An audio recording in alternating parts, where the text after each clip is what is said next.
Hello everybody, welcome back to the Young Fan Podcast. How are you doing? Good evening, or should I say good afternoon, 4:30, don't know what you count, whether that's the evening or the afternoon. But either way, we're here live on the Young Fan Podcast, ranking every single League One club's transfer window so far. If you're joining me live, welcome. I'm going to need your help because it's not going to be easy. We're going to be really sort of interested to see what everyone's got to say on it, because we're going to have a real contrasting of opinions with all of the fans of all the different clubs coming together, deciding who we think is winning the window, who we think is losing the window, and going through all the other tiers as well. All 24 teams will be going into 5 different categories.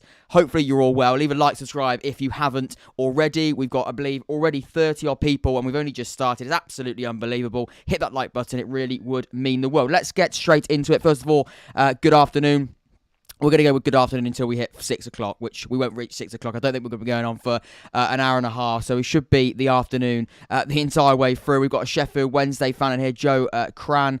Josh says, looking forward to this. That's a Charlton fan. Joe also says, Derby's hit and miss for me. Of course, we'll come on to Derby in just a few moments. Evening up all the hours. Sheffield Wednesday fan there. Tom Merrill says, might be too hot. It's so hot. If you can hear the fan, I do apologise, but I'm not turning it off because it's so hot. Derby County fan here. We are making the best signings so far. We'll come on to Derby. Hello, mate. How you doing? Charlton stand. Hello, mate. Another Charlton fan. We've got quite a few Charlton, Sheffield Wednesday fans as well. We've got a Plymouth window. So far, it's been very, very good. I presume we've got a Plymouth fan. And, of course, we've got an Ipswich Town fan. And a couple of Ipswich Town fans as well. Let's get straight into it. We've got also a Lincoln City supporter. So we'll get into all of that. Right, let's move over to this screen here. Can we do such a thing? Can we go over to this screen here? I'm just making sure we're all okay on the stream here. So we can go over to this screen here. Let me know if you can see the tier list on the screen now. You should be able to. If you can't, just do let me know. But I believe we should be all good. And it's very, very hot. And the laptop is might be struggling a little bit. But I think it might be surviving okay. We've got a Manchester United fan in here as well. Unfortunately, we won't be ranking the Manchester United transfer window, but it hasn't been a great one, has it? It hasn't been a brilliant transfer window so far for Manchester United. Just let me know if you can see the tier list on the screen. It should be all okay. If it isn't, then we are in trouble. But we should be all good. Should be all good. Right, let's crack on with it then. I'm a Sunderland fan. I still watch you up the Argyle. Right, we've got a really, really good set of supporters in here. Lots of fans. I'm going to need your help. Right, let's get straight into it because I'm not really doing it for too long. It's very, very hot. And I know we are all, yes, mate, we can see it. Brilliant, Nat. Thanks for letting me know. Let's get straight into it then. Keep giving your thoughts. And we're going to start off with Cambridge United. But before we do that, let's have a little look at what we have got with these 5 tiers. We've got Wake Up, Slow Start, Not Bad, Serious Moves, and Winning the Window. So we're going to have one team in Winning the Window. We're going to have as many teams as we need in the other categories, the 4 categories, but we'll have one team winning the window. And I've also got to just help us out here, transfermarket.co.uk. So we're going to start off with Cambridge, have a little look at what they've done in and out. Now remember, we've got to take a lot into consideration here. Of course, the budget of these sides. Cambridge won't have the biggest budget in the league. Of course, it's not also about how many players they bring in. It's not about the quantity, is it? It's about the quality as well. That's also very, very important.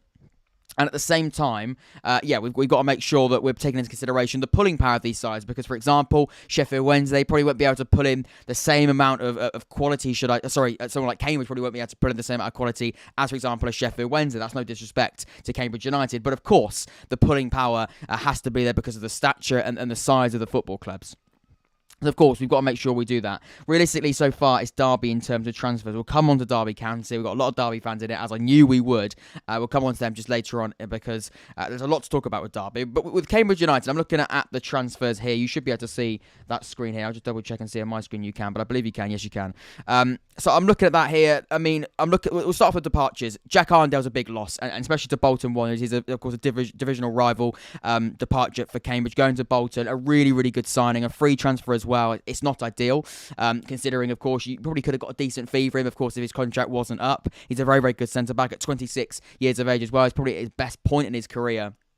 And he's somebody that I think is going to come into Bolton and do very, very well. I did an episode on Bolton, and I think we spoke about how good Jack Irondale can be and how he fits that Ian Evatt side so well. But for Cambridge, he's been a big part of them in recent years. So losing him, that is a really big loss. I look at Liam Bennett, a loan transfer, not really too much of an issue there as well. Wes Houlihan, who's 40 years of age, of course, he's been released along with two others.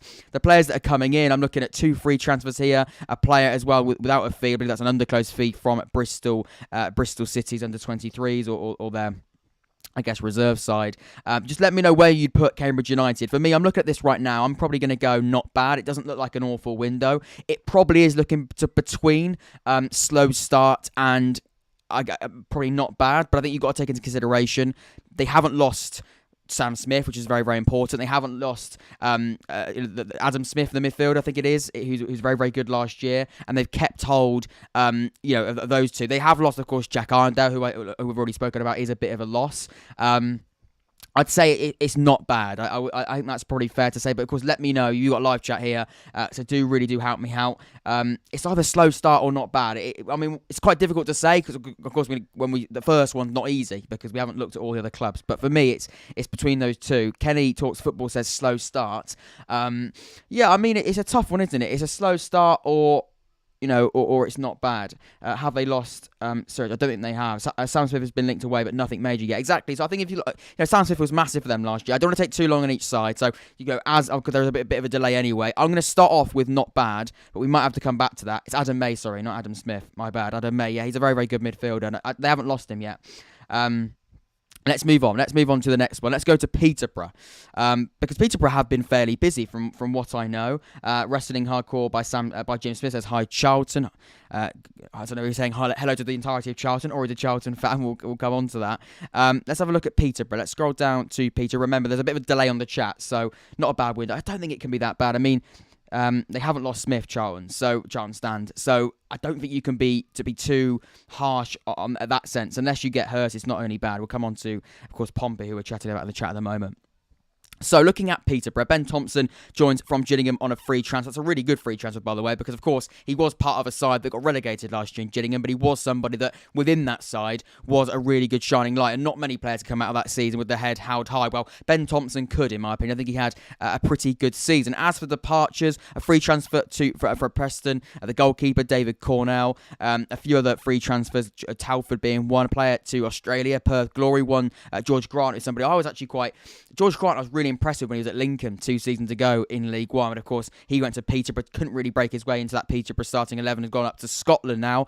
Loan transfer and 2 players released. To be honest, I'm looking at that there and I'm going, there's not many massive losses. I would personally would have kept hold of George Grant, but he wasn't someone that Peterborough with that bothered in keeping. It's Grant McCann who's in charge of Peterborough, and he clearly didn't really fit into his plans. I'm looking at the other players as well there. Maybe the goalkeeper, David Cornell. I won't lie to you, I don't know whether or not he was their number one goalkeeper. I've just seen there they've brought in 2 goalkeepers on loan, so he might have been the lone goalkeeper, considering he's gone to Preston in Championship.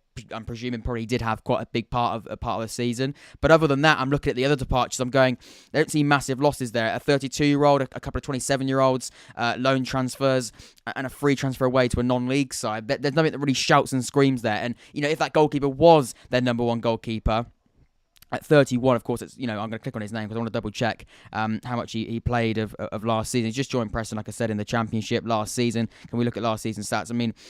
30 games in the Championship, of course, and it was at Ipswich before he joined Peterborough. But they have replaced that goalkeeper, so I think that for me is really, really important. They have replaced him with loans, so whether or not that's a long-term look at things at Peterborough, you'd argue not so. But 2 goalkeepers from Hull City and from Chelsea, I don't really think you can be. You don't really complain too much. We'll look at the other players that have come through the door as well. Let's scroll down to Peterborough. Where are we?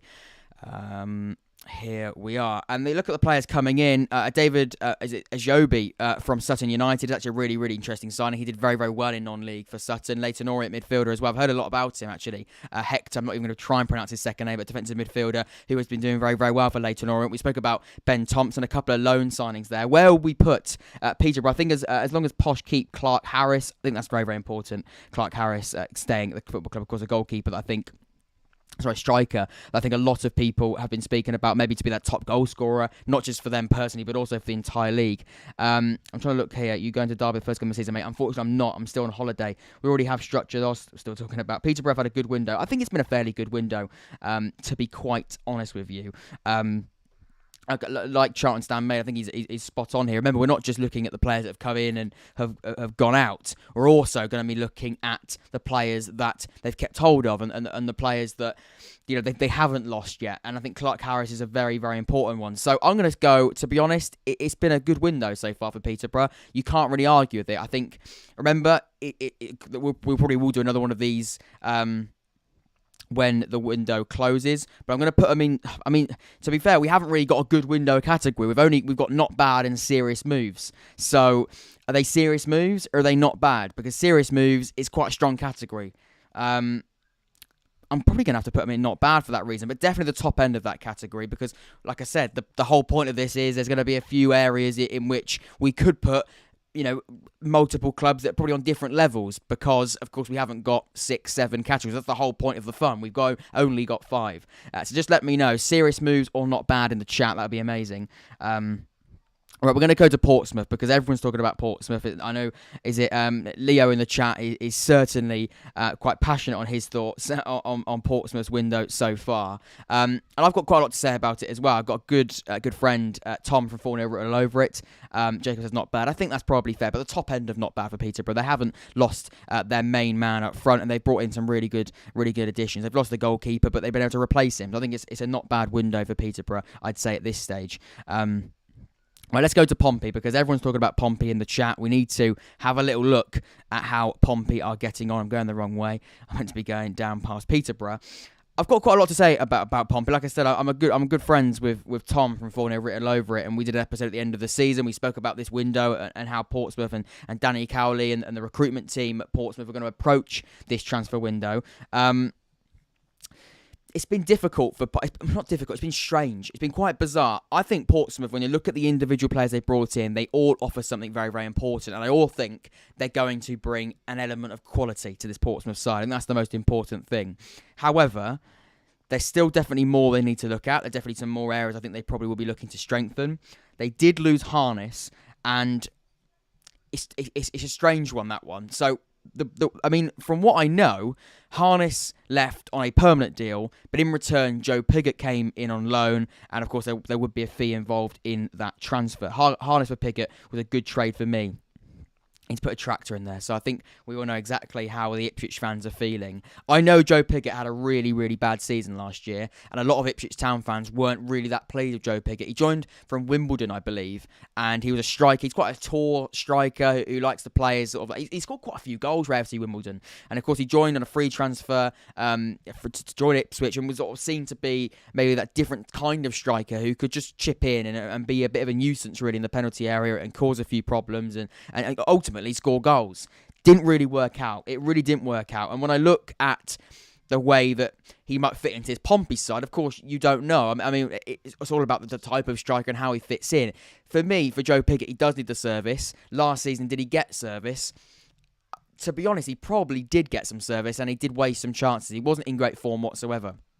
So I can understand the way that Ipswich fans are sort of, looking at this and as quite a strange sort of transaction because, you lose someone like Marcus Harness, who was a brilliant, brilliant player, who, of course, on a permanent deal as well, and also to a divisional rival, who you'd say are two sides definitely looking to get promoted. So it's quite a difficult one. Now, of course, there is money involved in that, so you'd like to think that money will be included or reinvested, should I say. And of course, we know the big striker, we know the striker that they're really looking for at Pompey is George Hurst, someone that was very, very good last season, exceptional for them, and somebody that I think a lot of people would like to see rejoin the football club, probably on a permanent deal. Now, can that cash be reinvested in George Hurst and bring him back to the football club? I think a lot of Pompey fans will be hoping that's the case.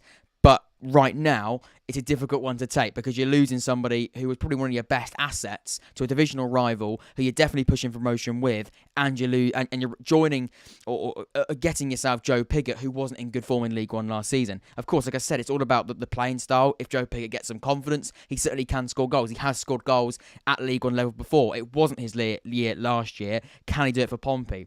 We'll have to wait and see. Let's have a look at what the chat have got to say here. Of course, other players as well. Joe Rafferty, I think, is a really, really good signing from Preston on a free transfer. I think Marlon Pack is a really, really good addition from Cardiff City. A really good midfielder. He's going to bring experience, but also quality. Zach Swanson from Arsenal on a permanent deal under close fee, I think, is a really good addition. Joe Griffiths is a goalkeeper, got a lot of potential. A lot of West Brom fans do sort of see him as someone for the future. I think on a loan deal, replacing Gavin Bazunu, I think is a really, really good signing. Of course, we've spoken about Joe Pigott. So I think, you look at all of those players that have come through the door, they all offer something. And like I said, they all offer an element of quality and depth in that Pompey side. So let's have a look what we've got to say. Harless out of contract this season, and then we extended it and got a fee. It's a good deal financially. Interesting. Yeah, I think financially it probably isn't a bad deal, but it's a tough one to take, I imagine, for some Pompey fans. Harness was good for me on FIFA, to be fair. Unfortunately, that's probably not in Danny Cowley's mind at the moment. Not for me. 3 teams are battling for the title: Wednesday, Ipswich, and Derby. Portsmouth are in wake up, in my opinion. I wouldn't put them in wake up, I won't lie. Naturally, I would love MK to be in that battle, but I think you're right. MK going for the title. I think Pompey is wake up. Future fee of Pigott for 200k. If he works out, that's a good deal. It is, but we don't know how much Harness cost or how much you sold Harness for. 3 teams, when we get Ipswich down next, please. Ipswich will be on Hurst too. It'll be interesting what happens. I wish you well next season when you do your predictions. Next week, Manning is my stepdad. Next week we'll be doing those predictions. Right, let's move over to putting them in a tier. We've got to put them in a tier. Where are we putting Pompey? I'm seeing a lot of people put in Wake Up. I don't think it's Wake Up. For me, I think it's not bad. It's not bad. I think it could even be in serious moves. If they'd got Joe Pigott on loan and kept hold of Marcus Harness, and that was just a straight loan deal, I'd probably put them in serious moves because they have been very, very good. Of course, there's still areas I need to look at, but it's not bad for me. I don't think it's a bad window. A few people saying that maybe Ipswich are going to be looking at Hurst. I don't know now. Maybe Harness was that striker. He can play, of course, off the flanks, but also can play through the middle as well. I'm probably going to go with not bad. Let's see. You can change your opinion. Of course, there's a bit of a delay on the chat, so do definitely let me know what you've got to say. But I'm going to put Pompey in not bad to start with. You've got to look at the players. You've got to look at the areas they're looking at. Things can change. I'm going to go with not bad. Just go with there. Right, let's have a look at Ipswich Town next. People have been asking for Ipswich next. So let's have a little look at their window. Of course, we did a video on Ipswich and looking at the players they brought in and looking at, I think, where or how Kieran McKenna could put those players into a starting 11 going into this League One season. Since that video, of course, they have brought in, is it one more player? Yeah, one more player. Of course, that is Marcus Harness. Give us a few weeks, it's serious moves. At the moment, it's not bad. Yeah, I agree, Leo. I agree. Right, let's have a look at Ipswich Town then. Freddie Ladapo on a free transfer. Dominic Ball, Greg Lee, Marcus Harness, Tyrese John Jules. I'm not going to go too much into detail into all of those transfers. I have done a video looking at 4 of those signings, other than, of course, Marcus Harness, who we've just spoken about. I think it's a really, really good addition. Somebody for Portsmouth that a lot of Pompey fans certainly rated. Had a very good year last season, especially sort of the first half of the season. He really did look very, very good. 26 years of age is where you're probably going to get your best years out of him. He's in his prime. He's a winger. He's played through the middle. He's versatile across that front 3. He's certainly a really, really good addition. And you're taking somebody off a divisional rival who you would say are also going to be pushing for promotion. Town have to be in top tier. Serious moves for Ipswich, in my opinion. Ipswich have done well for me. I'm going to be honest, we're not going to spend too much time on it. They haven't lost anyone very, very important. You'd probably say James Norwood was, of course, released along with a few others as well. The goalkeeper, Joe Pigott, that we've already spoken about. Players that have been released they didn't really need. Look, for me, it's serious moves. I'm very, very impressed with what I've seen from Ipswich. I don't think they're winning the window. We'll come on to who I think will be winning the window later on in the episode. But serious moves. They have done very, very well. Ipswich can only players, but still won't. Ipswich can only sign any players. I'm pretty sure that's what you mean, Mark. But still won't go up. We're not doing my predictions now. We're doing the window right now. But I know what you mean. They have got a little bit of a curse in League One recently, and of course they do bring in players. But I think they're being more sensible because in recent years they brought in too many players, and that has cost them. I don't think they're bringing in too many players so far. I think Kieran McKenna's a switched-on guy. I think he knows exactly what he wants, and I think he knows exactly how a transfer window's got to be. I think structured. I think so far he's doing a really good job of that. So yeah, Ipswich top tier, amazing signings. Top tier is winning the window. We only have one team winning the window, so we'll come on to that in a minute. They're not the side I'm having winning the window. We might have to put some, 2 in there and narrow it down. But we'll come back to who I think is winning the window. But for me, I don't think it's Ipswich. But yeah, we'll see what you've got to say. Some people are saying that they are winning the window. Remember, only one team in winning the window. We're going to have one side in that top tier. We have to have a winner of the window so far. Remember, we'll probably be coming back to this when the window has been complete. Right, let's go over to Lincoln City. I know we had a Lincoln City fan in the live chat earlier, so feel free to get back in the live chat, mate, and let me know what you've got to say. So, let's have a look at what they've done so far. They've been fairly busy, to be honest. They brought an attacking midfielder in from Ireland. I can see that as an actual fee, £27,000 on a 23-year-old Romanian and Irish. A centre-back, Paddy O'Connor from Bradford City, who, I'm going to be honest, is a very, very good signing. A lot of teams were looking at Paddy O'Connor. I think that's a very, very good pickup. I think I said someone, is it Pompey, or it might have been Sheffield Wednesday, should have a little look at Paddy O'Connor, because he was very, very good for Bradford City last season. He's joining Lincoln City, a new manager, of course, had to have a bit of a restructure and a bit of a refresh with some of the players they brought in. They certainly have done that, in my opinion. Charles Vernon as well on a free transfer from Bradford City. So a few they're sort of taking a couple of players from Bradford, a midfielder, a loan signing for Tasha and Oakley Booth from Stoke under 23s, and that's a very, very good loan signing. A centre back from Halifax as well, loan signing from a goalkeeper from Brighton. A few nice additions in there. I'm looking at the players that they've left or said goodbye to, should I say. Now, free transfer is quite a tough one, because I look at them and I go, because you don't know how many of these players didn't sign new deals because, of course, free transfers looks as though they've been released. But I know Conor McGranagh's did play quite a big part last season. He's on to Charlton. I think that's a really, really good signing for them. I don't know whether or not he just didn't want to sign a new contract. It looks as though he probably did. He probably didn't. Cohan Bramwell is quite a big loss, to be honest. A 26-year-old going to Rotherham, of course, in the Championship. That's a really, really good. He's a really good left back. That is a big loss. And like I said, Conor McGranagh's as well is somebody that's gone to a divisional rival in Charlton. John Marquis has gone to Bristol Rovers, a striker who didn't do brilliant when he joined last season. Pretty did join in January, didn't he? It's so difficult to predict those players that haven't seen them before. It's not easy. I mean, there's a few players that obviously you recognise, a few players you know are good signings, and also, but like I said, you're spot on. I'm looking at an Irish player from a 23-year-old they signed for £27,000. I haven't seen him play, and so you can't really sort of judge on that. He could be absolutely brilliant, and therefore he could end up being the signing of the summer. But McGranagh's was a huge loss and a class signing for us. I think he is, Charlton. I think he is. I believe he didn't sign a new contract there. So for me, it's not bad. I don't think it's bad. I think they have lost a few players they probably would have wanted to keep hold of, but they have brought in some really, really good players who and some players I don't really know too much about, but I do believe from looking where they've come from and looking the fact they've also risked to put a bit of money on a few of them names, I think that's really interesting. Opinions on Cheltenham window. We've seen some very good signings. Ndulu looks good. Is it Ndulu? Is it Ladulu? That looks good. And Perry was fantastic last season. McDonald played well last 2 games with a great deal for Cova. McQueen's going to be a really good player for Bristol Rovers. Canady Charlton fans ask me how Akinfenmayo is. We'll come on to both of those sides in just a second.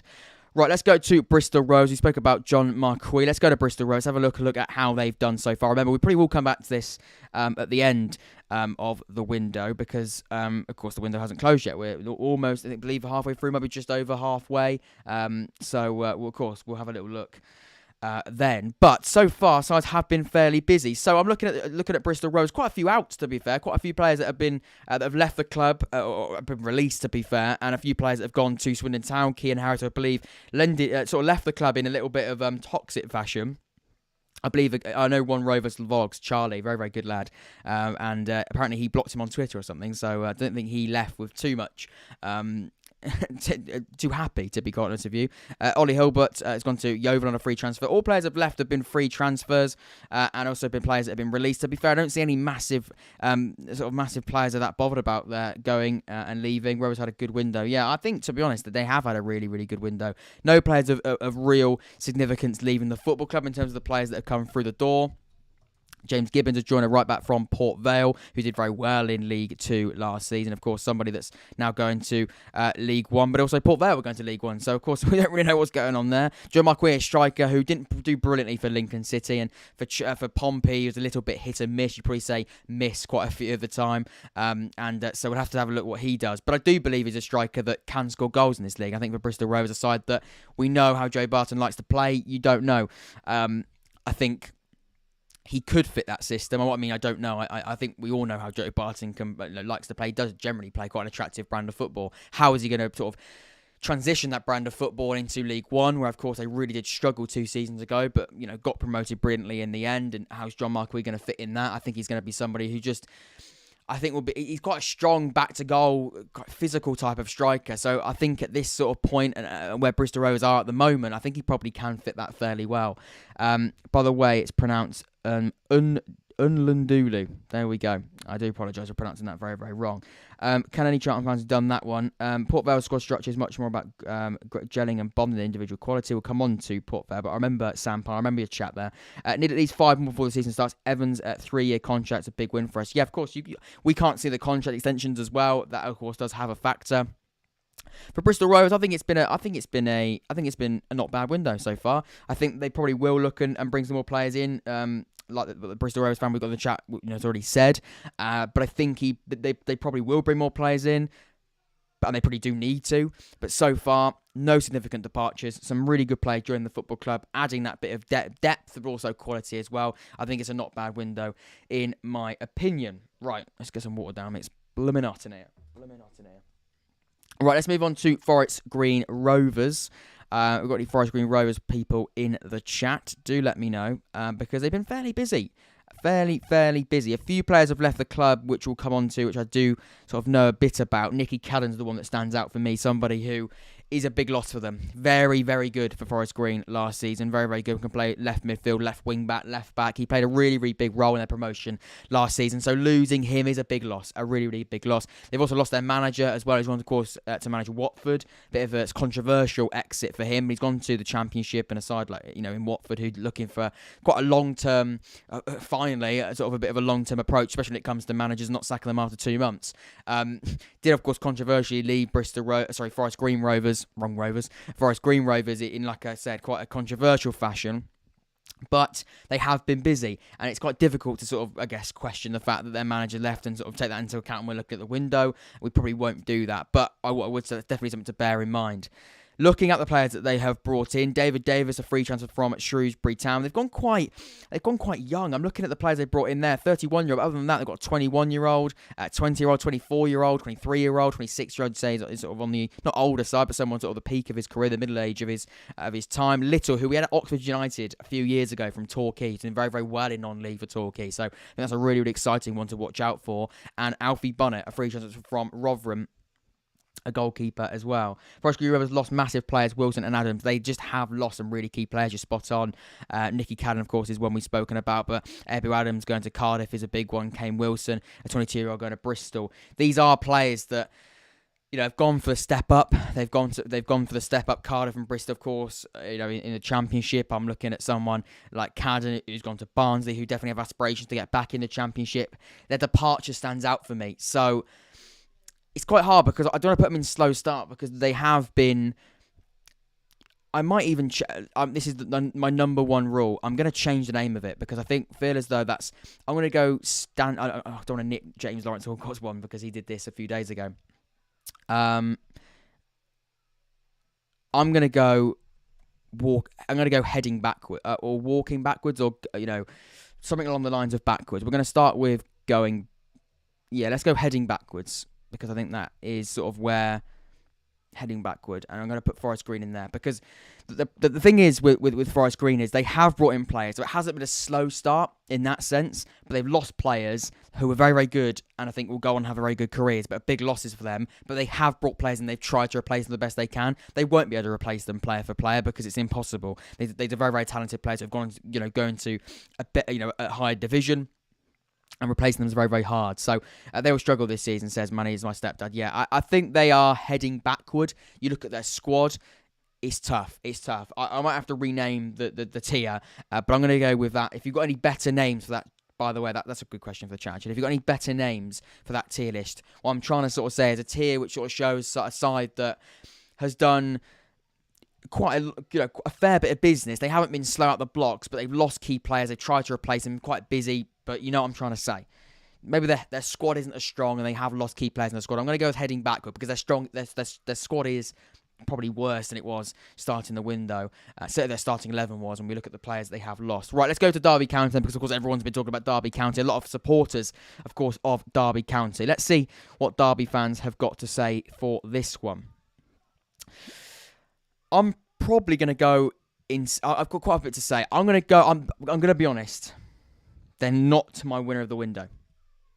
Controversial or not, they're not my window winner so far. Relegation on the card for Forest Green, I believe that's what you're talking about. Yeah, it's a struggle, isn't it? It is a struggle. Derby County, they've brought in some players. Some really exciting players. They've some really, really exciting players. They've got a mix between experience. They probably have leaned towards experience more than anything. I'm looking at sort of the 30 plus, too busy eating grass. Maybe. Same tier as Ipswich, great window. Charlton stand, I'm glad you said it. I probably am going to put them in serious moves. And the reason why I'm going to be very, very careful with Derby is because I made this mistake. Now, it's a little bit different. Derby, of course, had the takeover. Brilliant stuff. Amazing, thankfully. And, of course, it's brilliant that they're able to bring players through the door and really sort of, I think, bring some really exciting players through the door who I think will go on and I think be very, very successful. Maybe not successfully long term. Like I said, they have gone with the experience route. But I think success, looks for Derby, fairly promising when you look at the aspirations. And I think anyone really, if you'd have told a Derby County fan this would be the transfer window, this would be the situation, let's say 3 weeks ago, they'd snap your hand off and they'd absolutely they'd love it. They probably wouldn't even believe it. Derby serious transfers. They have done some serious moves. They're not my window winner. And the reason for that is, similar to Ipswich of last season, a lot of players. Gelling is going to be tough. Really, really difficult. They have lost Tom Lawrence, who's a brilliant player in the Championship. He's gone to Rangers. Lee Buchanan was a really exciting left-back coming through. Of course, has left the club as well. They have lost some quite exciting talent. Is it Ebioe has gone to Crystal Palace on a free transfer? Look, they have brought in some really, really good players, but they have lost quite a few key players as well. Maybe, and that's a mixture between players that were key for them now, but also could potentially have been for the future. So I'm going to go with serious moves. Look, considering where they were 3 weeks ago, it's absolutely exceptional, and thankfully they really have sorted themselves out, but they're not my window winner. I'm actually amazed how quickly Derby's fortune turned, and I think it's amazing that they have turned, Jacob. Sam Pine, McGoldrick is ridiculous for League One, even at 34. Yeah, he's a striker who was doing it in the Premier League probably, 3 years ago. So I think he's going to be really, really exciting for them. And like I said, at 30, like you said, at 34, even at his age being at 34, I think he can certainly be a striker who will cause problems. So I'm going to go with serious moves. Sorry you can't actually see Derby that well. They are there, but for some reason, we didn't have the white background, so it's quite difficult to sort of see through. But there you go. Derby will get the playoffs at least. We'll have to wait and see on that one. But I think when you look at the transfer window so far, they have lost some key players. They did have to lose those players, of course, for financial reasons. And they have now thankfully had that changeover. They had that takeover. And then that account, they now can go on and bring some quite experience, some good heads, and some younger players as well, some loan transfers. Yeah, I'm going to go with serious moves. We've got 77 people watching right now. If you haven't subscribed, please hit that subscribe button and leave a like as well. Make sure that stream hits a like. If you hit a like, it really helps the algorithm. We've got 77 people watching right now. If all of you could hit that like button, I don't know how many likes we've got at the moment. I'll double check. We might have a few likes. If we do, that's absolutely amazing. We have got 28 likes. So we've got 28 likes right now. Make sure you do hit that like button. It really would be amazing. Wednesday, definitely the winners will come on. My winner is Bolton Wednesday. Of course, we'll come on to those sides in a minute. Right, Accrington Stanley next. Let's go to Accrington Stanley. Won't take too long on Accrington because although they have done some business, I think it's quite an easy summarise here. Ross Sykes is a big loss. It's a big, big loss for me. I think he's a centre-back who's done very, very well at 23. He's gone to Belgium, it looks like, for £252,000. Not the biggest of transfer fees, but certainly a centre-back that did very, very well in League One. Was someone that when I looked at an Accrington Stanley side, he was the player that was going to be a really difficult player to sort of, I think, get past and attack against, because he was somebody who, at 23, showed experience within that Accrington Stanley side, and maybe not experience in terms of age, but certainly in terms of the quality that he had. Matt Butcher leaving to Plymouth is not ideal. That's a bit of a loss, in my opinion. I'd say it's a significant loss, to be honest. A few players that have left on free transfers or been released. John O'Sullivan has joined an Irish side for an undisclosed fee. The players that have come in, Ryan Astley, a loan transfer from Everton. Don't know too much about him, but a player joining on loan from Premier League side can be very hit and miss. How they're going to work with that transition, I don't know. Mo Sangari, somebody who was a very, very interesting player. And at 23, it's not his first loan. I believe he was on loan somewhere else. I can't remember where he was, but he was on loan somewhere last season and did very, very well, or did fairly well. I'd say well, to be honest. So joining, on loan for Accrington, I think that's a really good signing. It's a free transfer as well, so it does sort of say that he'll have that permanent feeling to it, because it's a permanent signing. That's why it has a permanent feeling to it. But I think that's a very, very, really quite good signing. I'm looking at the other players as well. Lucas Jensen, a goalkeeper from Burnley. Shrewsbury, a free transfer for John Wally. For me, it's not bad. It's not bad for Accrington. Nothing to shout and scream about.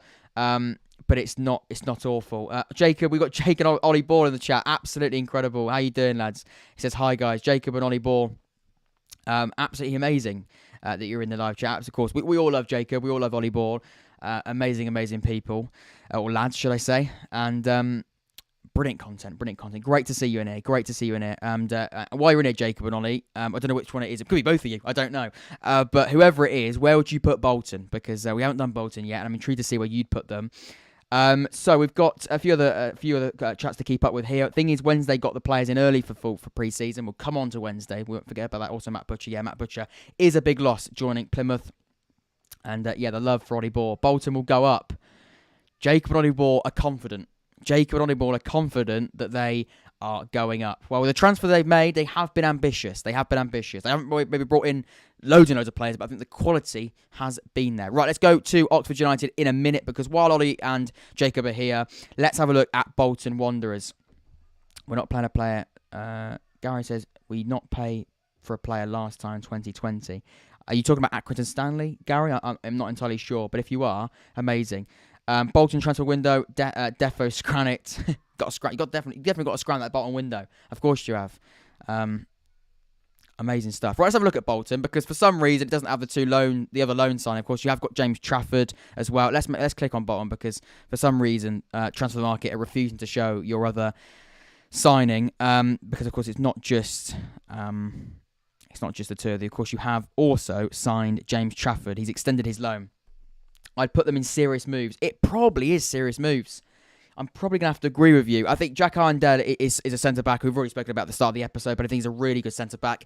Joining from Cambridge United, he did very, very well in League One. I don't want to repeat myself, because I did it when we spoke about Cambridge, but I think he fits into that Ian Evatt back three, and even he can play left-back as well. I think that's a really, really good signing. Look at Connor Bradley. I think he's somebody who, it is his first loan. I believe it's his first loan. I could be wrong, actually. I can't remember whether I said it was his first loan or not, but I think he's somebody, going from Liverpool down to Bolton, you don't know how that transition's going to be, and whether or not he can deal with that. Yes, it is a first loan. So yeah, that transition to professional football can be fairly difficult. So we'll have to have a little look at what, and how that goes. But I think he's somebody who's very, very exciting, very enthusiastic, and somebody I think is going to come into that back three under Ian Evatt, who's a manager who does generally do very, very well when it comes to producing young talent, and certainly somebody that I think a lot of players are quite. I want to say respect. I think quite a few players respect their managers, but I think he's somebody that works very, very well, very good man manager, or should I say, yeah, somebody who's very close to his players. So someone like Connor Bradley, who at 18 years of age, is going to probably need that nurturing. I think he's going to get that. And at Bolton, of course, it's not an easy football club to go to. It's a fairly big football club, but I think he probably can make that step up. I think he's very, very highly rated at Liverpool from what I've read and what I've heard. So we'll have to see what happens there. James Trafford, you can't go wrong with that signing. You really can't go wrong with it. It's a goalkeeper who did very, very well on loan last season from Manchester City, rejoining again on loan. I don't really think, again, it's not one that's going to... Well, I mean, it might hit the headlines, but of course, he's been there before. He was there last season, but did a very, very good job. So we'll have to see what happens there. But I was very, very impressed with Bolton generally. They are making some serious moves. They haven't lost anyone of significance either, which is very, very important. Right, let's have a look at some of the chats we missed out on. Daniel, yeah, mate, not ideal, but he's back fit now. Time to take the Shrews seriously. We'll come to Shrewsbury. I think Bolton might struggle without enough experience. Maybe they are lacking experience. I do believe they probably will bring in some more faces as well, to be honest. I mean, they did a lot of their business in January, and they've just backed it up with some solid signings in the summer. Good window. That's a very good point, Charlton. Charlton Stan, you make a very, very good point. They did a lot of their business in January. They brought in some really exciting players in that January window. I think the thing that they're going to have now, which is going to be very, very exciting for Bolton, is they're going to be able to sort of not have to worry about the gelling period, because those players have been part of the squad since January. They've had the rest of the season, or the remainder of that season. They had pre-season as well. Now, this current pre-season, so they are sort of having to miss out, thankfully, on that pre-season and on that gelling period. Sorry, not pre-season. They will have that, but I mean the gelling period and the fact that they have got to bond. They haven't got to worry about that because they've been part of the squad now for what we're saying, 6 months, 7 months. So that of course, that is going to be really, really, really promising for them. And they don't need to bring in 10, 15 players. They need to just bring in those extra players that can really plug the gaps, if you like. If they lose a couple of players, they can certainly, I guess, add those players in the depth they need to. So I think that's really, really important. Howard Derby, not top tier. Because I don't think they're winning the window. I don't think they're winning the window, McGoldrick. I don't think they are. I mean, you're a very good signing, though. I'm going to be honest. I think you are a very, very good signing for League One. Right, Oxford United. I'm going to put them straight in here. Wake up. In fact, I'm not going to speak about it for too long. I did a whole video on Oxford United. If you want to hear my thoughts on Oxford's window, my club, Oxford United, I'm frustrated. I'm bored of it. I don't want to talk about it. I don't want to talk about it. We might get a signing tonight, but 1 through the door, 9 players leaving. Not good enough. Wake up, Oxford. Wake the hell up. Right, let's go to Port Vale next. What are Port Vale looking like? I heard someone speak about Port Vale earlier, about the structure. In fact, let me go back to it. Here we go. It was Sam behind. Port Vale's squad structure is much more about gelling and bonding than the individual quality. It's certainly a tailored thing, which is why Clark is being careful who he signs. I did read about Port Vale earlier on in the window, and speaking about sort of how their recruitment process is a little bit different. So, Sam, you do make a very, very good point. I'm glad you put that in there to remind me to say that, because they are sort of going down that cautious road. I think they're being very, very careful, like you say there. And look, 2 through the door.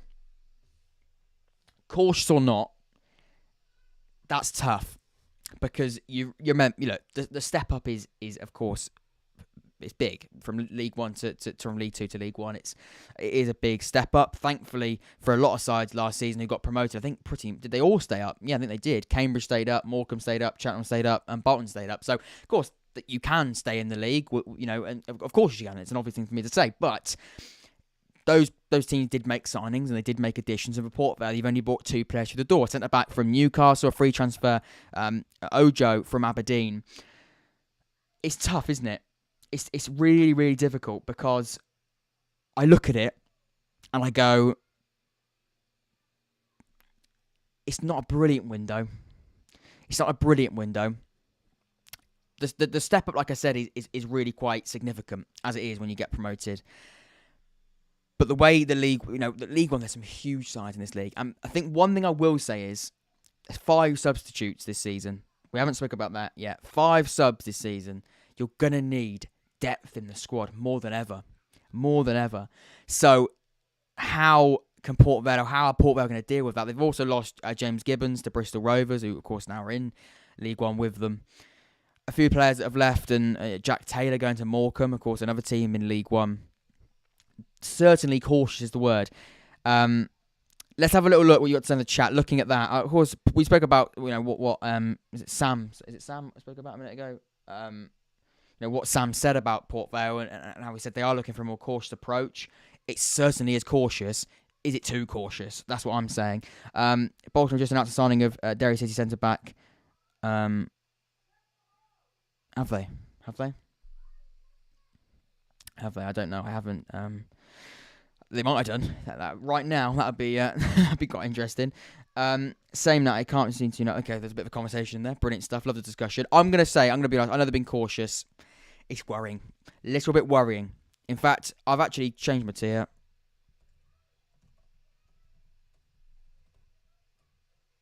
That's gonna be worrying me. Port Vale underrated. They might be underrated, little FIFA. But 2 players through the door when you get promoted, it's dangerous. That can be really, really dangerous. And I know League Two, of course, was a very competitive league last season, and getting promoted, of course, is a massive achievement. But still, you've got to be able to add some more players in that. And it, like I said, they do go with a very cautious approach, but too cautious. I think it might be. That's my opinion, though. Of course, Port Vale fans, let me know in the live chat. Let me know in the comments down below. Plymouth Argyle next. Plymouth have been doing business. They have been doing business. Have a little look at what we've got here.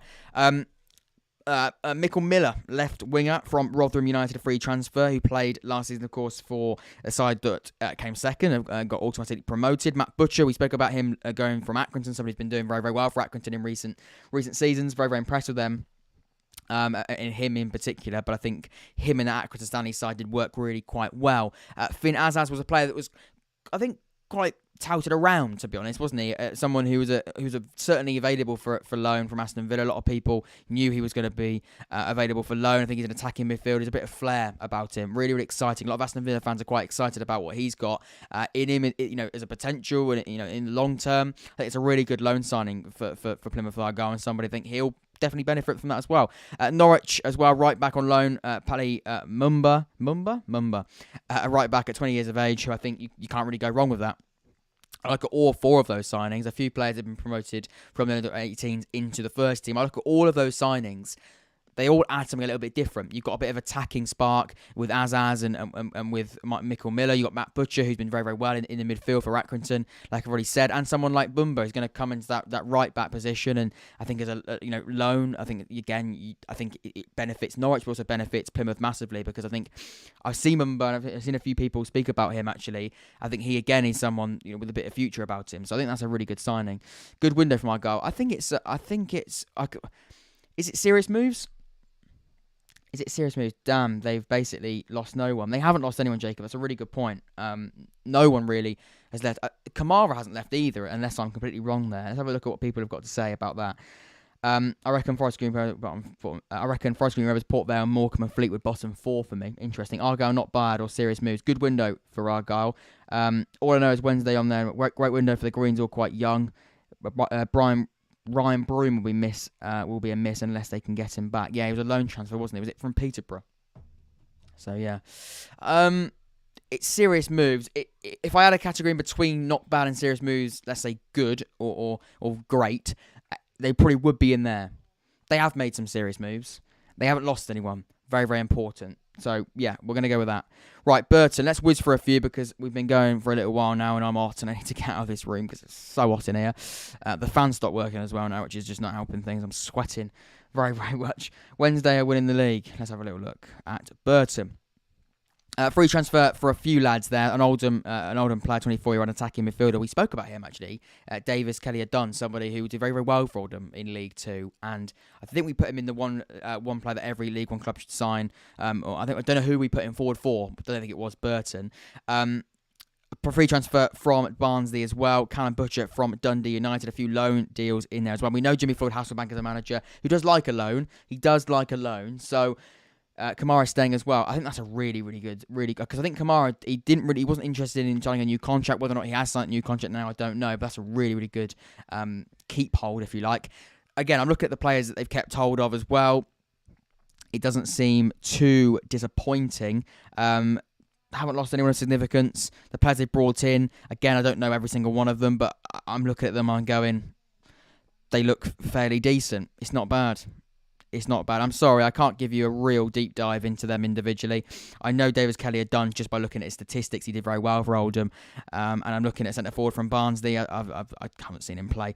And Callum Butcher, 31-year-old from Dundee United, a bit of experience. A few loan signings in there as well. I think if you don't, let's not all lie, but probably quite a few Burton fans that haven't watched a lot of these players but haven't watched them live or haven't watched them play. So again, that's just the way it is in League One. You sort of, and that's almost the beauty of it. You don't really know what these players are going to turn out like, but looking at where they've come from, looking at the positions, the age as well, it looks as though Burton did need to sort of strengthen those positions. They haven't lost anyone of significance, which is, I think, very, very important. I think it's a not bad window for Burton. I imagine Jimmy Floyd Hasselbank want to improve on last season. Some more additions will probably be in the door maybe in the next few days or next few weeks. Right, Exeter City next. Where are we going with Exeter City? Let's have a little look at what they've done. Nothing. Is that right? Have Exeter City actually done no business? That is, that's not what I expected. Exeter City have signed nobody. They haven't lost anyone really of significance either. Few young players and experienced left back has gone to Scunthorpe, but other than that, no players leaving of significance. I know a few Exeter City players, and none of them are the ones I know. So I think that shows that they haven't lost anyone amazing. A few players in there that have gone to non-league sides. Exeter City have signed nobody. Well, speak about Port Vale being cautious. I think Exeter might be also quite cautious as well. Look, I think it's also important to say as well, if you don't sign I don't know Exeter City's squad through and through. I can't pretend like I do. If we've got any Exeter City's fans in there, do let me know. Someone said embarrassing. Exeter have lost Dawson. Have I missed that one? Is he not on there? He's not on there. I do apologise. I'm looking at that and I'm going, it's a little bit worrying. A little bit worrying. Like whether or not, look, I know all of these sides that got promoted into League One must have, of course, a good squad because they got promoted into League One. However, this league is different gravy, unfortunately. It's different gravy. And if you're not up there, I think what we saw last season, the gap between the bottom half and the top half was massive. So if you're in that bottom half, you've got to win all of your games, or not all of your games, most of your games against the bottom half. And because you're going to be battling it with those sides. Now, you've got to be up for the fight. You've got Dawson is back at Wednesday. Okay, there we go. Was that an end of loan then? Either way, it's a little bit worrying. They might even be at Wake Up. In fact, I'm going to put them in Wake Up because they have signed absolutely no one. They might need to bring a few players in. Like I said, it's going to be interesting. Dawson was on loan from us, obviously won't show. Yeah, that's why then. Yeah, I'm going to have to go Wake Up. I probably am going to have to go Wake Up. Do let me know. Are you Wake Up or worrying me in the chat right now? We've got 77 people. If you haven't left a like, please do hit that subscribe button if you haven't already. Subscribe as well. I just said subscribe, but leave a like as well, sorry. Because we've got 83 people watching right now. Leave a like. We've got, how many likes have we got? How many likes? We've got 46 likes. That's absolutely incredible. I want to have a little look at what you've got to say on that. Are we Wake Up or are we worrying me? I'm looking at that now. That's worrying me a little bit. I think they are close to signing Bass from Pompey. That's the goalkeeper, isn't it? A goalkeeper from Pompey. Alex Bass. Ollie and Jacob, they are in the chat, or they were in the chat. Wake Up for me. They probably have to wake up a little bit. They probably have to wake up a little bit. Gonna be some great competition between Stockdale and Dawson this season at Wednesday. Wake up. It's Wake Up. They've got to wake up because the depth probably isn't going to be to League One standard. Yeah. Would you scran any Bolton players? I can't read that. I can't read that. Brilliant though. Brilliant. MK Dons, because we've got my good friend Manny is my stepdad, somebody who has changed his name. Is it 3 times since you started watching the podcast? Manny is my stepdad. We've had Scott is my... Scott Twine is my dad. It might only be that, though, isn't it? Is it Scott Twine is my dad? Of course, he's now gone to Hull, so we had to change it to Manning is my dad. Now, Manning was linked to leave the club, but he is staying, so you can keep the name. I was a little bit worried there if Manning did leave, what would happen to your name? In fact, when I saw the news, the first thing I thought was, not that's a really good addition as a manager. I thought, what is Manning is my stepdad going to change his name to next? But thankfully, that probably won't have to be... a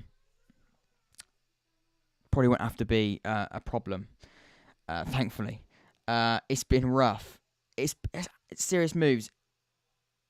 It's been difficult. I mean, it's been bizarre, hasn't it? A few really, really good players, of course, have left the club. Scott Twine didn't go to Hull. He went to Burnley. I do apologise. He was a link to Hull. Of course, he went to Burnley. Let's have a little look at what we've got here then. Harry Darling has joined Swansea City for around £2 million. Scott Twine has gone, like I said, to Burnley. Those are the two really key players. David Kasumu has gone to Huddersfield. A few players that have been released and left the club. But the players they brought in, I've been impressed. I have been impressed. We signed a number of younger players with a lot of potential, so it could be amazing, but equally could be very average. Well, to be honest, I look at it, Jacob, and I go, I think you're going to have quite a long time. By the way, we've got Max J S in the chat. He says, watch out for Burns next season. We will watch out for Dara Burns, a youngish. He's young, 19. I was going to say youngish. That is young. A right midfielder. I think that's a really interesting signing. And it looks as though, as well, I'm looking at the players they've brought in. They've gone on the Irish League route, but they've been reinvesting that squad, or reinvesting some of the money they got from Harry Darling and Scott John into that squad, which is very, very promising. And as a fan, that's exactly what you want to see. When a club sells your players like that, you need to make sure that you see a reinvestment. And so far, I think you are seeing a reinvestment. You're seeing them go down the Irish route, a young Irish route, which Oxford have done quite recently with Luke McNally, who's also just gone to Burnley. But that is a really, really good technique. And some clubs, you get your scouting right and you get the right players with the right fees at the right age, that can be such an effective method. I think that quite can go underrated. So, look, I'm going to be the same. Let me know if you've watched how many 90 minutes of football. Manning is my dad, and I know we've got Max in here as well. Let me know how many times you've watched any of those players play 90 minutes of football. You might not have done. You probably haven't done. I certainly haven't. But what I can tell you is the Irish League, young, exciting players, there's a lot of them. And like I said, you pay decent fees for them. 162,000, 113,000 for League One. Three-figure sums is quite is quite substantial. But I think they are really, really good additions who I think can be a really good route. All this business goes down to Liam Sweeting, is the sport director. I think that's really, really important. Max, you make a really good point there. If the scouting's there, it's such an effective league to go down and sort of really good route to go down.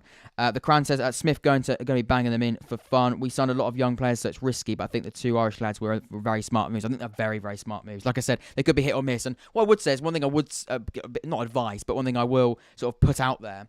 We had player Mark Sykes we had from Ireland, and first season or 2 seasons, he was okay, but didn't really set the world alight. And then he sort of finally kicked into gear. Sometimes it can take a little while. And again, they're young lads, so it might not be a quick fix. You might not finish in the top 6 straight away because you have lost Harry Darling and Scott Twine. And you've also replaced them with quite a few young players who will take time to gel, take time to sort of really get used to the way that Liam Manning, quite demanding way that Liam Manning wants to play and quite specific the way he wants his team to play. So it might take time. But what I will say is the players you brought in, I think, are very, very exciting. Now, I do know quite a lot about Nathan Holland. We had him at Oxford a couple of times. A bit inconsistent. A little bit inconsistent. But what I will say is, Accrington, rainy day, Tuesday night, I'm concerned. Nathan Holland at home, sunny little Saturday against, I don't want to be disrespectful, so I'm going to say Morecambe. Sorry, Morecambe fans. At home, he can set the world alight and he can be a brilliant, brilliant player who you'll go, wow. At 24, a winger, consistency, it's not always easy, but I think he's somebody now with a permanent home. He's been on loan from West Ham to Oxford quite a few seasons, and that hasn't always been easy. Now he's got a permanent home, that could be really, really exciting. So, yeah, that's what I will say about Nathan Holland, but when he's on it, he's on it. I'm Oxford till I die, Oxford till I die. I certainly am. I know I am. I'm sure I am Oxford till I die. I'm Oxford until I sign a player at the moment. Daniel, manage my set. I think we have the best manager in the league. What's Mark Sykes like? A really, really good player. Mark Sykes, really, really, really good player. Wasn't as good in the second half of the season because I think his mind was elsewhere, probably at Bristol City. First half of the season, though, very, very good. It was a really quite lively player who I think took a while to really get going, really sort of see an output, but he started scoring some really, really good goals and some very, very important goals, which is very, very good. I think you got a really good player in Mark Sykes, and he's a free transfer as well, so you can't go wrong. Really happy to have coming back Chelsea, considering there was a champ interest. Yes, a goalkeeper, Jamie Cumming, a goalkeeper who did very well last season. Louis Barry as well. I'll be interested to see what happens with Louis Barry. Had a loan move at Ipswich Town. That did not work out whatsoever. So he's now going to have a go at MK Dons. Yeah, you've gone with a young squad, but you've gone with free transfers, underclosed fees, long term. I'm excited by it. Will Grigg is not as long term, 31-year-old. How many goals is he going to score this season? We'll have to wait and see. Dons just need some wing backs and maybe a centre back, and we're sorted, I think. For Morecambe, Remke Dons, serious move. Serious moves for me. Serious moves. They have lost players. They have lost Scott Twine and Harry Darling and a few others, but they certainly have replaced them with some really, really good players. And that squad, because you have to look at the entire squad. You have to sometimes look at where the squad was at the start of the window and where it is now. Has it been improved? Has it stayed the same? I think it probably has. It's difficult to say. I think the squad's improved, but the starting lineup hasn't to take a drop off because of the quality of the two players we've spoken about that have left the club. But you look at the squad, the depth is good, the long-term vision is there. Serious moves for me. Serious moves. Right, let's go to Sheffield Wednesday in a minute because, surprise, surprise, we'll come on to them in a minute for another reason.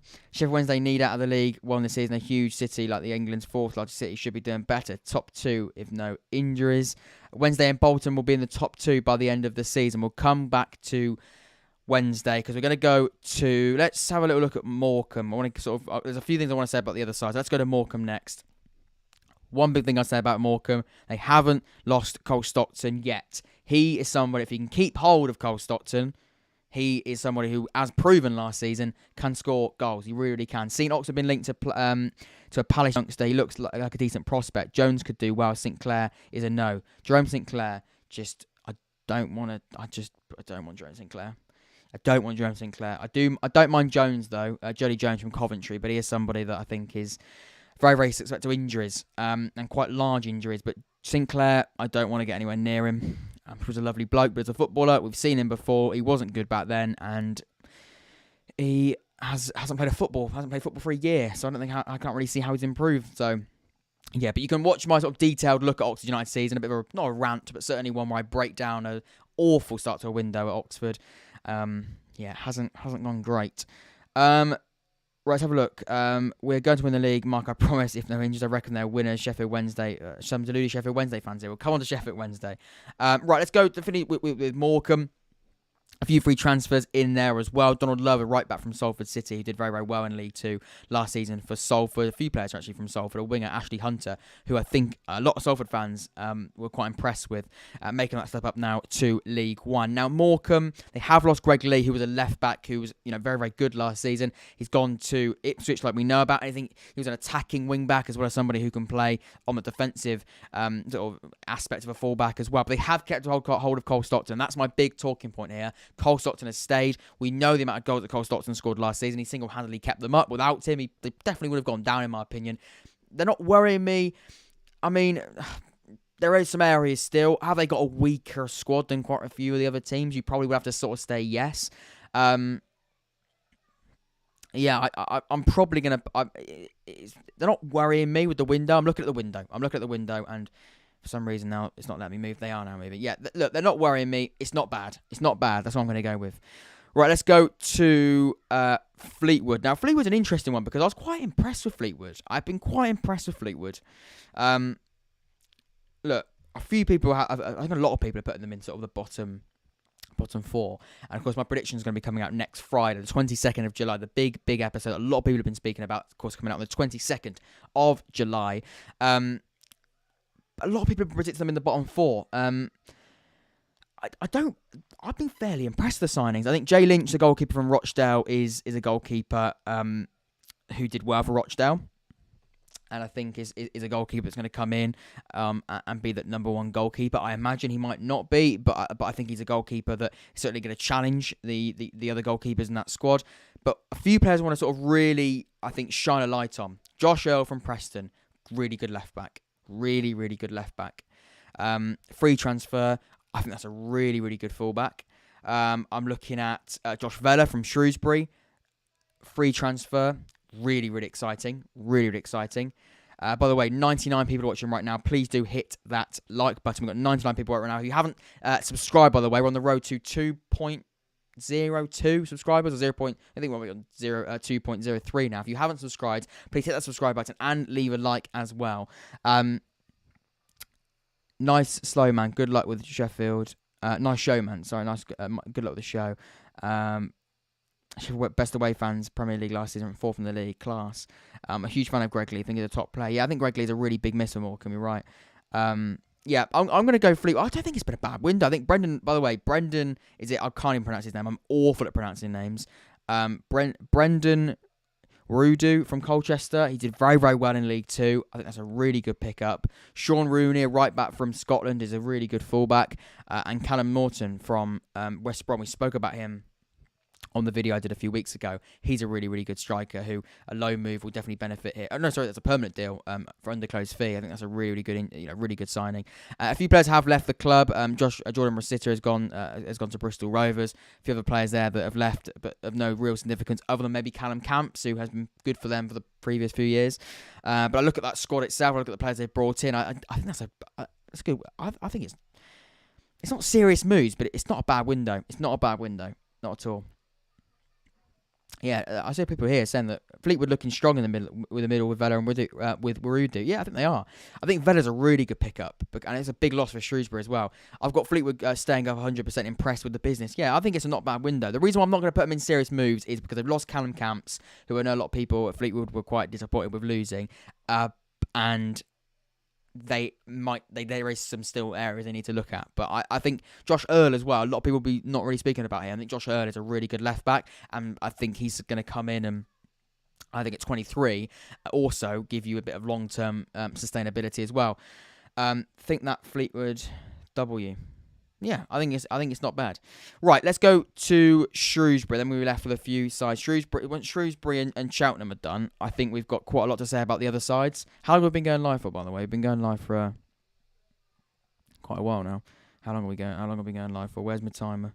An hour and 5. I said we weren't going to be going longer than an hour, and we've gone over an hour. Can't out myself. Right, let's go to Cheltenham. let's go to Cheltenham. They have lost their manager. They have lost Will Boyle as well, the captain. That's a big loss. And you have got to look at the losses. You've got to look at the players that have left the club. And there has been, unfortunately, some quite significant ones. However, there's also some really, really exciting players that have come through the door. Taylor Perry, a loan deal from Wolves. I saw a Wolves fan speak about him. He looks quite exciting young player. Dan Lundulu on someone's even said how to pronounce it, and I've already forgotten. Lundulu, a centre forward from Southampton, a loan deal who was at Lincoln City for a bit. He's had a few loan moves in League One, hasn't really worked out, but I think at Cheltenham, I think he could do really, really well. I could be wrong. I believe he came in was it January? Did he come in January, or might have come in midway through last season? I believe he was in at Cheltenham. Has he been at Cheltenham before? I think he has been at Cheltenham before. I could be wrong there, but I know he's spent quite a few times at a few other League One clubs. So hopefully for him this works out. I think he's a striker who could be really impressive for Cheltenham. They've kept hold of Alfie May. Very, very important. A lot of people are saying Alfie May is a big loss. Taylor Perry is Maradona reincarnation. We'll have to see what happens there. I think a lot of Wolves fans have been quite impressed with that. We'll be doing a League One kit review. I love your home kit. If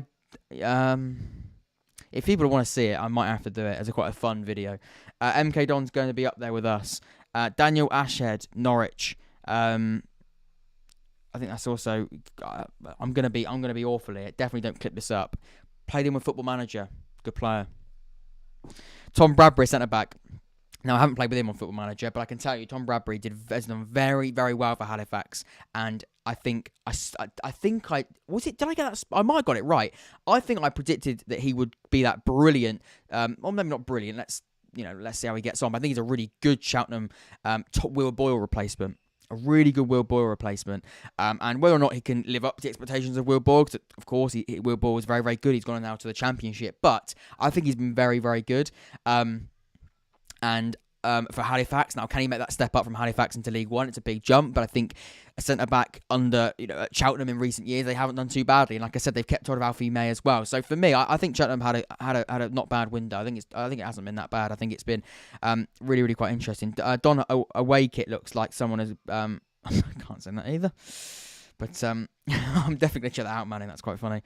Let's have a look at a few other... Sean McDonald, goalkeeper from Torquay, is a free transfer as well. I'm looking at Cheltenham. I don't think it's been a bad window. Not bad. Not bad is the perfect place for them. Right, Shrewsbury Town. I saw someone earlier talk about Shrewsbury, and we spoke about how maybe Shrewsbury are a team to look out for this season because they've made a bit of business. They've done a little bit of wheeling and dealing. So we'll have a little look at what they have got. Let's have a look at Shrewsbury here. So Shay Dunkley, a free transfer from Sheffield Wednesday. Of course, I know a little bit about Shay Dunkley because he was at Oxford a few years ago.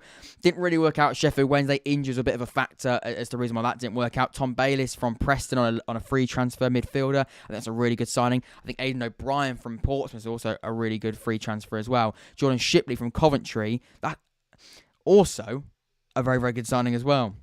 He was linked with Oxford in January. That's a really, really good signing. Not because he was linked to Oxford, but I know of him. And I think he's somebody at Coventry who I think can make that step down to League One fairly comfortably and take them, hopefully, Shrewsbury. They could be a little side to watch out for. Some few good little loans in there as well. Taylor Moore is a centre-back. Again, he's a centre-back that we were linked to, who I think... I don't think he did leave in the end in January last season. No, it was the summer of last season, but he didn't leave in the end. He stayed at Bristol City, a loan deal for me. I think that's a really good centre-back. I'm quite impressed with that. Really, really impressed. I think defensively, I look at the back two. I know they play a back three. I know they've got Pennington. They've got a few others as well, haven't they? I think Shay Dunkley and Taylor Moore, two centre-backs, that definitely reinforce the defensive area of the field really quite well. In midfield as well with Tom Bayliss and obviously Jordan Shipley, who can play also through the centre, but also out on the left as well. Aidan O'Brien, who's been in League One now for a few years, and at the 28, he's also fairly experienced as well. So I'm really impressed with that. Really, really impressed with it. And also, if Shay Dunkley can stay fit, he is fairly injury-prone. If he can stay fit, that's a really good centre-back. A few players that have left the football club. Josh Vale is a fairly hard one to take. 28 years of age, he's done very, very well. Joining Fleetwood is a little bit disappointing, I imagine. A few players leaving, also on free transfers to a variety of different clubs. Sean Whalley, 34 years of age, joined Accrington Stanley. But other than that, no real significant players leaving. But yeah, Josh Vela is a bit of a difficult one, I imagine, to sort of take. Because he has been doing very, very well. And to join a divisional rival like Fleetwood, it's not always nice. But I wouldn't say serious moves. I mean, let me know in the chat. I'll bring the chat back up on the side here. Let me know what you got to say. Don's away kit, I can't run that. The average League One kit Wednesday charged £52. When I started getting into football, Oxford were in the top league.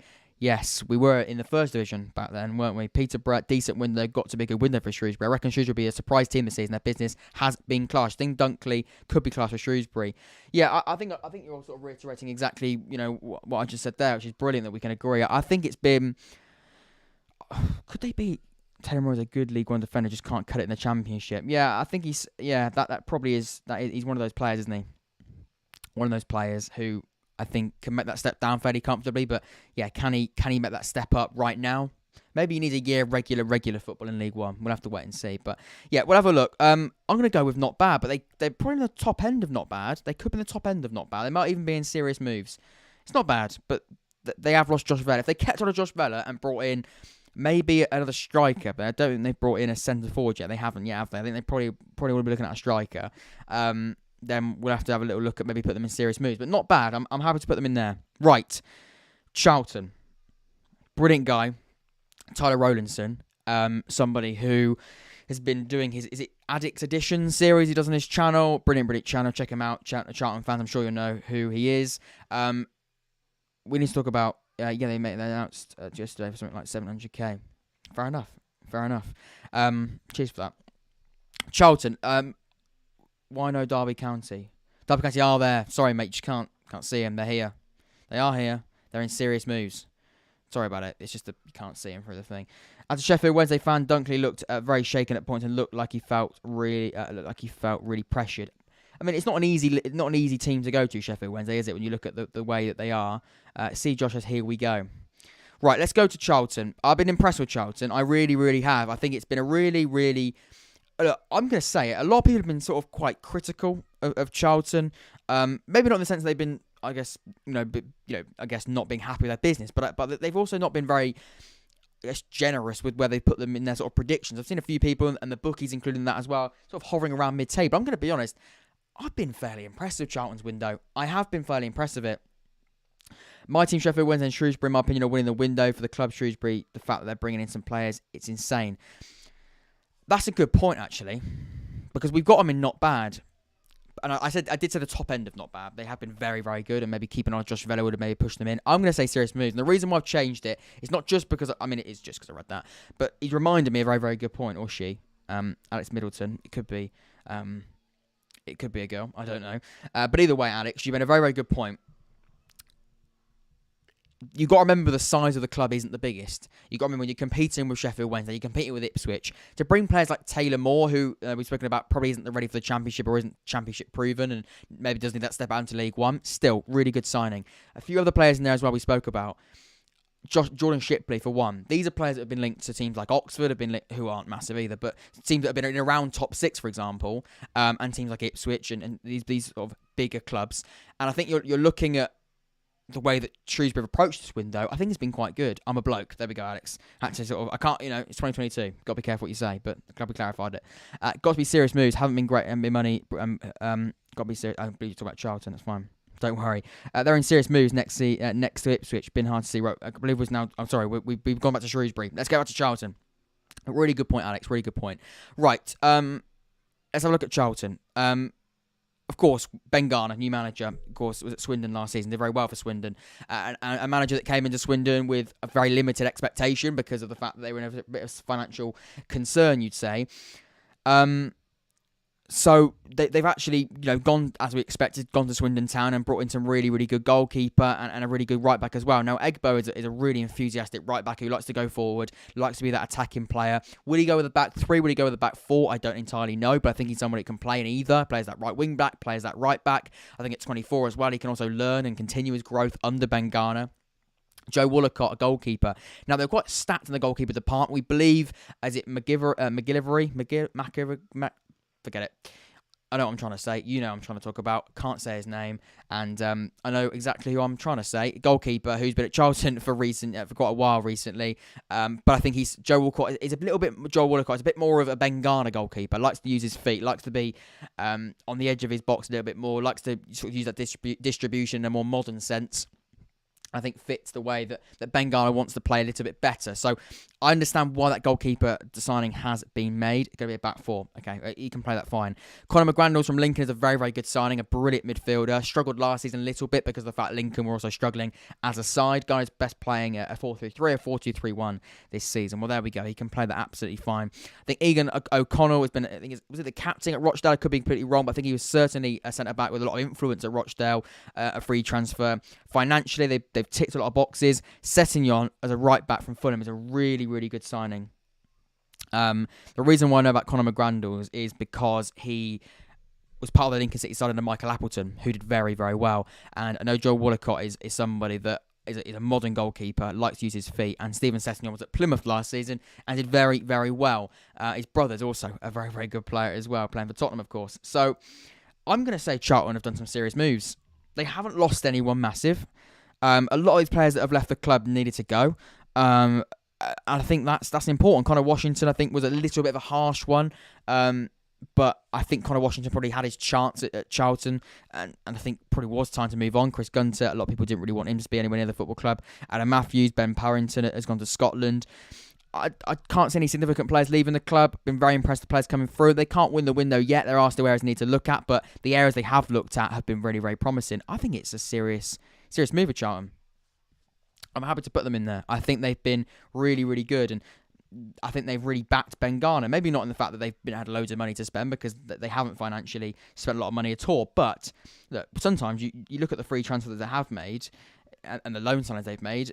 Financially, it's also good to see. So I don't see a problem with that. I think it's a really, really good signing, or a couple of signings there. So I'm going to go with serious moves. But let me know in the live chat how you'd rank that. I don't think I've been too harsh or maybe over generous on them. I think Charlton fans are secretly quite excited about this season, as they should be, because they've had a little bit of a struggle, haven't they, in recent years, and they haven't really liked the time that they've had in League One. And last season was shambolic under the first manager, Nigel Adkins, and of course then completely gone blank. His name was Johnny Jackson. So look, there was a bit of a surprise. They went with Ben Garner and they got rid of Johnny Jackson in the first place. But I think a lot of fans there now are probably going, I'm quite excited about the players that we brought in and the players that hopefully are going to perform in a Charlton shirt, because as well, I think it's important that new managers like Charlton have made and like Ben Garner sometimes can clearly see that they are being backed in the sense that they're also bringing in players they know and they know can fit his style, because he does play an aggressive, quite forward-thinking, quite attacking style. So yeah, I think that's quite good. Squad's not built for it, Nat. Wednesday we'll be playing the 5-3-2, 3-5-2 again like the last season. Yeah, they do play that. They do play the back three, under Darren Moore.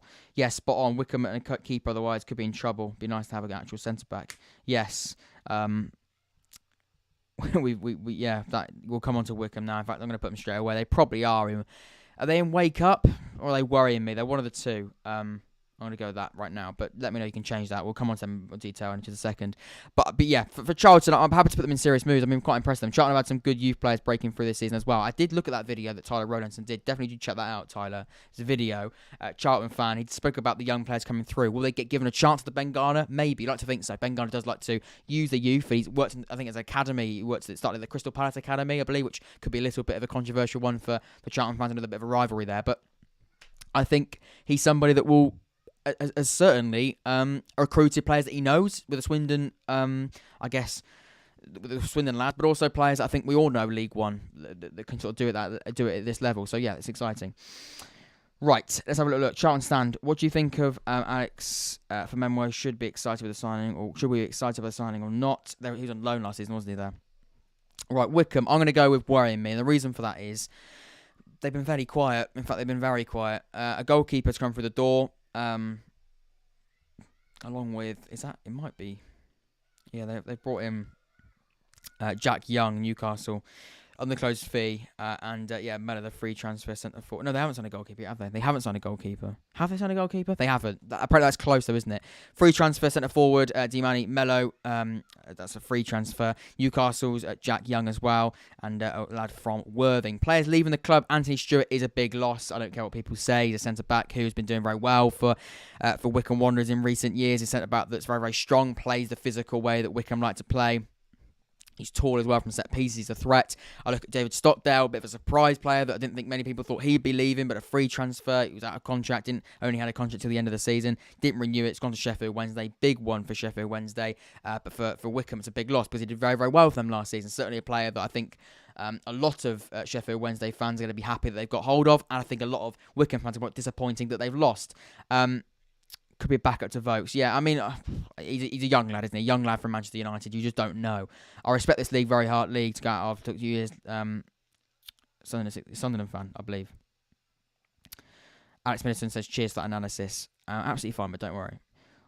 No keeper. Yeah, no keeper yet. And I thought it's on a goalkeeper. I know they've been linked to a few goalkeepers. Is it Bishop they've been linked to or something like that? They've been linked to a United goalkeeper on loan, haven't they? But that hasn't happened yet, and that hasn't gone over the line. For me, they worry me a little bit.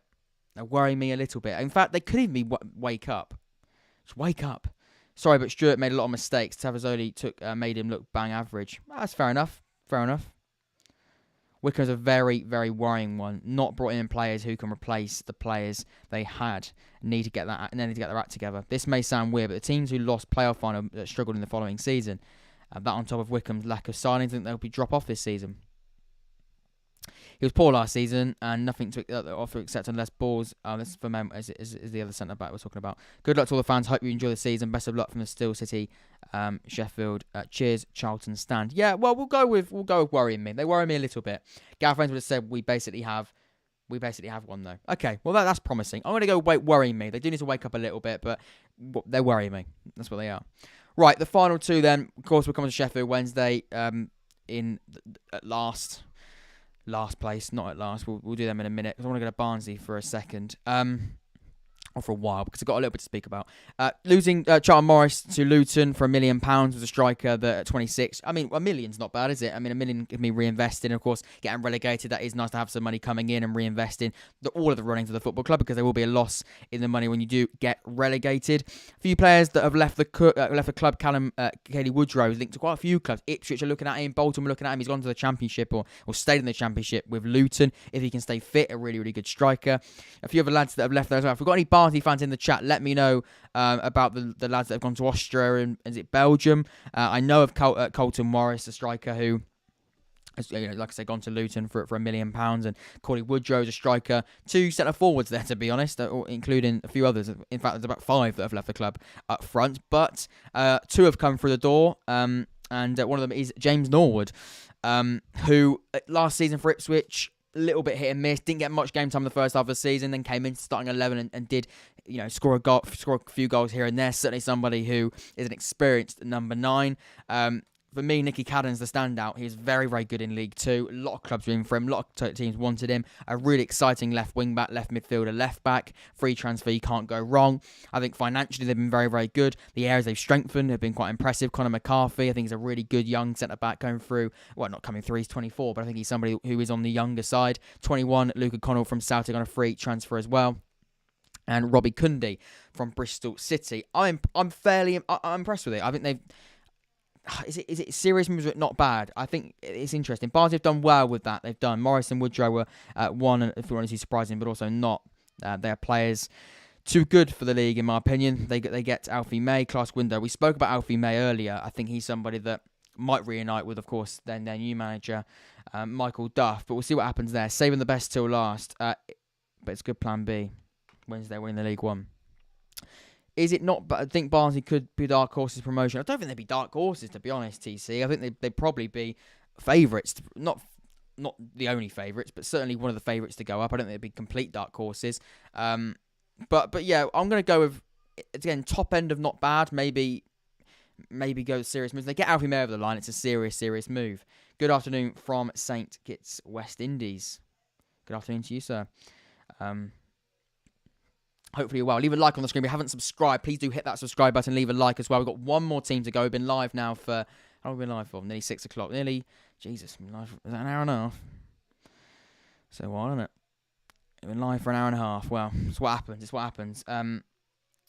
So let's have a look at Sheffield Wednesday. Finally, we've got to talk about Sheffield Wednesday, saving them until last. For me, there's one spot left in this tier list. I think they are winning the window for me. I think they are winning the window. I think they've had some really, really quite good signings made. Now, does that mean they guarantee promotion? Does that mean they guarantee they win the league? Absolutely not. But, they've been very aggressive. They've brought in some really, really good players that are proven in this league. If you haven't checked out the video I did a few weeks ago now, probably about 2-3 weeks ago, I spoke about them. I spoke about how really impressed I've been with them. They've actually made more signings since then. I've been really, really impressed with them, and I think I've gone past them. No, I haven't. Where are they? Here they are. Look, I'm keen to see what happens with Sheffield Wednesday because I've been very, very quite alerted by their business. Playoff final will be Barnsley versus Derby. Robbie Kunde is a decent defender, did well for us at the back end of last season. Out of contract I wanted my first team football. Good pickup then. Good pickup. Do Sheffield Wednesday. We're here. Right. Sheffield Wednesday fans, what are we saying? I'm quite impressed with it. Reece James, a loan transfer from Blackpool. Michael Hickway and Michael Smith, 2 players that got out of the league last season in League One. And were key players in that. Michael Smith was a brilliant striker for Rotherham, 30 years of age. Maybe not on the younger side, but the way he plays, doesn't need to be 25. He can be 30. Back to goal, striker, likes to turn and shoot straight away. Powerful striker, also a striker that can also use his head as well. He's an aerial threat. He's physical. I don't think he needs to be 25, like I said. He can get away with being 30 years of age. He's going to score goals next season. He will score goals. Michael Hickway at 29, a centre-back for Rotherham last season, who did very, very well, who was playing in the back 3, and Sheffield Wednesday playing a back 3 as well. So I think that's going to be absolutely fine. Will Vaulks is a midfielder from Cardiff City, who I don't know whether or not he was playing that much football for Cardiff. I believe he was playing a fair bit, but he's gone down, didn't get a new contract or didn't sign a new contract. Either way, he's playing for Sheffield Wednesday. He's also a Welsh international as well, which is very, very exciting. Matthew Bell says, "Hi, mate. Sorry I'm late. We'll go back and watch all after." Matthew Bell, good afternoon. We all love Matthew Bell. No worries at all. Great business from Darren Moore. It's very, very good business. Sorry, I have no idea how the business is better than Derby's. I think Sheffield Wednesday finish above us, but the players who signed are more impressive than that. It's tough, isn't it? In fact, we'll put it to a vote because it is between Derby and Sheffield Wednesday. I'm not going to deny that. I'm not going to deny that. It is between them. The only thing with Derby County is, can they gel quick enough? Because you are building a brand new squad. I know you had to do it. And thankfully you are having to do it because thankfully that takeover has been completed. But gelling together a squad there is tough. It's tough. And the players that Sheffield Wednesday have signed are proven in League One. And last season, they proved it. These are players that, won league, win it. They nearly won it. They came second. And Michael Smith, who won their Golden Boot, and also Michael Hickway was a brilliant player at centre back last season. So it's tough because we aren't signing players that are very old. You also have brought in enough players. Depressing watching this as an Oxford fan. Is depressing. Very, very depressing, Matthew. And once again, we are sat bottom. In fact, just so Matthew can see it, there we go. We're right to the bottom there in Wake Up. I think Derby will take a while to stick in. If you compared the average ages, Alex, it'd be similar. I don't know. Would it be? It might be, but I don't know. I'm quite a few 30 plus. I mean, we look at the players they brought in here, 23, 28, 36. I mean, to be honest, the only player that's really keeping that average age up is David Stockdale. He's a goalkeeper. 28 for Ben Hennigan, a centre-back from Wimbledon, who, of course, they got relegated, but was certainly a shining light in that side. Of course, we spoke about Akin Famewo, of course, has joined on a permanent deal from Norwich. Reece James, a loan transfer at 28. Again, yeah, they're not young players, but they're players that I think will give them at least, I'd say at least 3 years. So we'll put it to a vote because, of course, we'll put it to a vote. Hope we get some better. Hope we get some through the door. We're gonna have to, Matthew. We're gonna have to. The rest we're gonna be in deep trouble. Let's put it to a vote because, look, when I was doing this, obviously I spoke about how squad wise, yes, but signings wise, yeah, that is true. That is true. You look at the entire squad, maybe you're probably right. Let's put it to a vote because a lot of people have been speaking about. For me, it probably is between the two. And when I was sort of putting it together,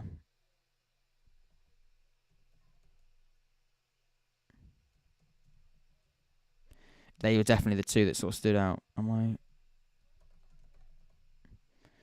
It is so hot in here. It is so hot. I am absolutely sweating. Just putting it to a vote. Now, of course, we might have some more Derby fans. We might have some more Sheffield Wednesday fans. It could be a little bit biased. So if you're neutral, if we can try and be as neutral as we can, that'd be amazing. And one thing I will say is I know I've got a really, really good audience, and we've got quite a savvy football audience, as is always brilliant. But if we can be as, I guess, neutral and as honest as we can, that'd be amazing. But I understand. We want to back the football club. I get that. Right, let's ask the community. Winning the window so far, Derby or Sheffield Wednesday? Let's see what people have got to say on that.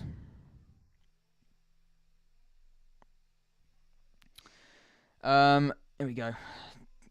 Make sure you get your votes in right now. Winning the winner so far, Derby or Sheffield Wednesday. See what people have got to say on that. Because people will, of course, you just see what the vote says. 6 people have voted so far. I can see the results already. It's currently 86%, 14%. It's going to change. 14 votes. Make sure every single one of you got 74 people watching right now. Leave a like, subscribe, and please do vote. Derby or Sheffield Wednesday. It's close. Very, very close. It's hot. It's well hot. Might be too hot. Might be. If you know, you know. We know. We do know. It's hot. It's well hot.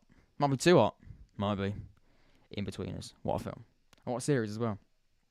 It's football is all about opinions, exactly, and that's why it's brilliant. That's why we had a football podcast, and I've got a football podcast. And that's why I love doing these live streams as well. I love doing the recorded episodes, as you know, but I also love doing these live streams because we get to talk to you, and we'll get Wilkes as he's agreed personal terms. We spoke about Wilkes actually 2 weeks ago. That has there's been a bit of a hold up there, and actually we've agreed personal terms, so we clearly want him, and Darren Moore is really keen. He would be a good capture. In terms of the players that have left the club, Joe Wildsmith, a goalkeeper, at Derby on a free transfer.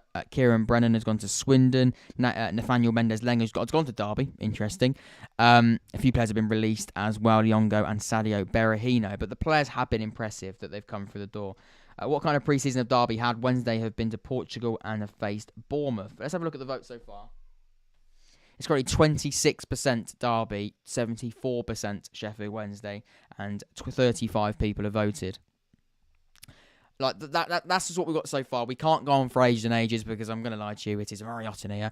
I need to get outside. But I think either way, we've seen the fact that some sides have some brilliant business and have made some really exciting business. And one thing I'll definitely say, things can change. Things can change in the next few weeks. Of course, we've got 2 weeks until the season starts. We've got a couple of weeks after the season starts, anyway. But a lot of the teams will try to get the core of their business done now. We'll have to wait and see. But I've been impressed with a lot of these sides' business. To be fair, that poll is changing. 32-68. Let's see what happens. But either way, thank you so much for watching this episode of the podcast. It's too much money. We offered 200k personal terms. The offer, they want easily $500,000. Well, that could be a tough one to do. Ladies and gentlemen, thank you so much for watching. The interaction has been brilliant as per usual. I know it's hot, so a few people will probably be watching this when it's cooled down later. And it's very hot in here as well, as I've mentioned 25 times. But I've got to say it because I'm sweating. Right. Leave a like, subscribe. Thank you so much. We've got an episode coming out next week. We've got lots of stuff coming on, by the way. If you haven't subscribed, I should have said this at the start. We've got so much coming up. Next week, we've got the return of a really, really couple of exciting series. Some are series, some aren't. Next week, we've got my League One predictions. The League One predictions. We're creating the table. My League One predictions. The week after, it all kicks off. We've got my Match Week 1 opening day predictions. Very, very exciting. We've got my match reaction for Oxford against Derby. I'm not going, unfortunately. I'll be probably filming that from a Greek island. I don't want to brag that too much, but I probably will be. And we have also got my breakdown to the top 5 games across the first weekend, digesting, breaking them down, analysing them, all that good stuff. So some really, really exciting episodes coming back because, again, it's been weird with the off-season, but we've been able to make do with some of these exciting episodes that hopefully you've enjoyed, so that's always good. But, of course, when the football season's back, that's what we all really care about. Cheers, everybody. Have a great, nice evening, everybody. Hi, are you open to sell as well? Hull are open to selling as well. We're still talking about Wilkes. By the way, that vote is on 41 votes, 32%, 68%. So Sheffield Wednesday are winning that vote. Ladies and gentlemen, I've been Jack. This has been the Young Fan Podcast. Take care, stay safe, and I'll see you all very, very soon. Take care.